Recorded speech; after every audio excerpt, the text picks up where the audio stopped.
অঙ্কিতা, চোখ রাখছি এই মুহূর্তের গুরুত্বপূর্ণ সংবাদের দিকে। পূর্বাঞ্চলে নিরাপত্তা বাড়াতে হবে। এবার নিরাপত্তা নিয়ে বেশ কিছু বক্তব্য রাখলেন প্রধানমন্ত্রী নরেন্দ্র মোদী। বেশ কয়েক ঘন্টা তিনি এই বিষয়টা নিয়ে আলোচনা করলেন। বিজয় দুর্গে প্রায় 2 ঘন্টা ধরে বক্তব্য রাখলেন প্রধানমন্ত্রী নরেন্দ্র মোদী। বাংলাদেশ সীমান্তকে ঢেলে সাজানোর এবার প্রক্রিয়া শুরু করতে তিনি চাইছেন এবং এই বিষয়টা নিয়েই আজ তিনি দীর্ঘ আলোচনা করেন। পূর্বাঞ্চলের যে সীমান্ত সুরক্ষা তা নিশ্চিত করার নির্দেশ ইতিমধ্যে দিয়েছেন প্রধানমন্ত্রী। বিস্তারিত জানবো, টেলিফোন লাইনে যুক্ত হয়ে গেছে প্রতিনিধি শেখ মনিরুল। মনিরুল, ঠিক কি জানতে পারছো?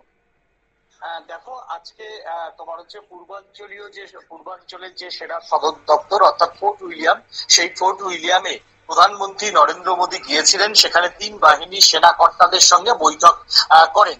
প্রায় 2 ঘন্টা প্রধানমন্ত্রী নরেন্দ্র মোদী সেনা কর্তাদের উদ্দেশ্যে ভাষণ রাখে বলে ফোর্ট উইলিয়াম সূত্রের খবর।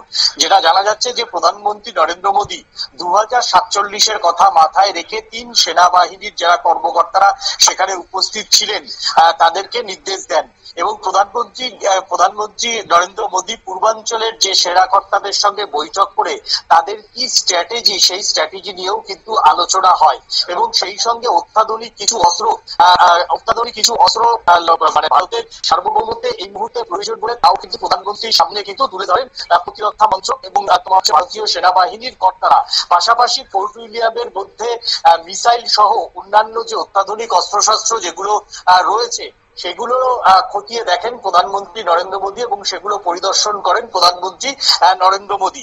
মূলত চীন এবং তোমার হচ্ছে বাংলাদেশের কথা মাথায় রেখে আগামী দিনে ভারতকে কিভাবে তৈরি হতে হবে তা নিয়েই মূলত রণকৌশল ঠিক হয়। এছাড়াও 5ম প্রজন্মের যুদ্ধ বিমান যে এই মুহূর্তে ভারতে দরকার এবং তোমার হচ্ছে হাসিমারার যে সেক্টর, বায়ুসেনার যে হাসিমারা ঘাঁটি, সেই হাসিমারা ঘাঁটিতে যে 1-2 রাফেল এই মুহূর্তে রয়েছে, সেই রাফেল দিয়ে যে আগামী দিনে চীনকে মোকাবিলা সম্ভব নয় সেটাও কার্যত প্রধানমন্ত্রীর কাছে তুলে ধরেন সেনাবাহিনীর কর্তারা। আগামী দিনে 136টি রাফেল আরো ভারতবর্ষে আসতে চলেছে বায়ুসেনার হাতে। সেই সঙ্গে ভারতের যে স্থলসেনার হাতেও 5ম প্রজন্মের যুদ্ধ বিমান, এছাড়াও রাফেল সহ তেজস যে 4র্থ প্রজন্মের যুদ্ধ বিমান, সেই তেজস বিমানগুলি কিন্তু হাসিমারা বায়ুসেনা ঘাঁটিতে যাতে দ্রুত চলে আসে সেটারও কিন্তু অজিত দোভালের কাছে এবং তোমার হচ্ছে প্রতিরক্ষা মন্ত্রী রাজনাথ সিং এর কাছে আর্জি জানান।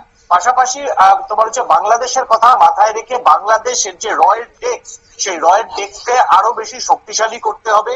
চীনের যে রয়েড ডেস্ক সেটাও আরো বেশি শক্তিশালী করতে হবে।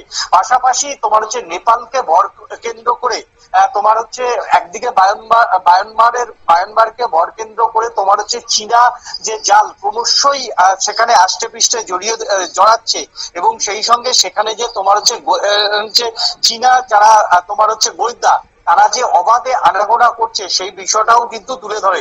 সেই জন্য তোমার হচ্ছে তোমার ফোর্ট উইলিয়ামের মধ্যে বা ফোর্ট উইলিয়ামের আশেপাশে কোথাও যেখানে রয়েড ডেস্ক থাকে সেইখানে যাতে আরো বেশি গোয়েন্দা ইনপুট বাড়ানো যায়, সেই সঙ্গে গোয়েন্দারা কিভাবে স্টেটগুলির সঙ্গে সামঞ্জস্য রেখে কাজ করবে সেই বিষয় নিয়ে এগুলো আলোচনা। পাশাপাশি বাংলাদেশ সীমান্তেও কিন্তু কঠোর নিরাপত্তা এবং তোমার হচ্ছে বঙ্গোপসাগরের নিরাপত্তা এবং সেই সঙ্গে বাংলাদেশের মানে রয়ের যে মূলত বা সেন্ট্রাল আইবির যে যারা আধিকারিকরা ছিলেন সেটা বাংলাদেশের দেশকে আরো পর্যাপ্ত পরিমাণে গোয়েন্দা নিয়োগ এবং দক্ষ গোয়েন্দা নিয়োগ বাংলাদেশ দেশকেও কিন্তু করার দাবি আজকের এই পূর্বাঞ্চলের যে বৈঠক, সেই বৈঠকে উঠে এসছে বলে কিন্তু ফোর্ট উইলিয়াম সূত্রের খবর। একদমই, ধন্যবাদ। অর্থাৎ বাংলাদেশ যে সীমান্ত এলাকা রয়েছে সেখানে কিভাবে নিরাপত্তা জোরদার করা যায় তা ঢেলে সাজানোর জন্যই প্রতিরক্ষা মন্ত্রীর সাথে প্রধানমন্ত্রীর এবং সেনাবাহিনীদের এই বৈঠকে আলোচনা বলেই সূত্রের খবর। নিয়ে নিতে ছোট্ট একটি বিজ্ঞাপন বিরতি, সঙ্গে থাকুন।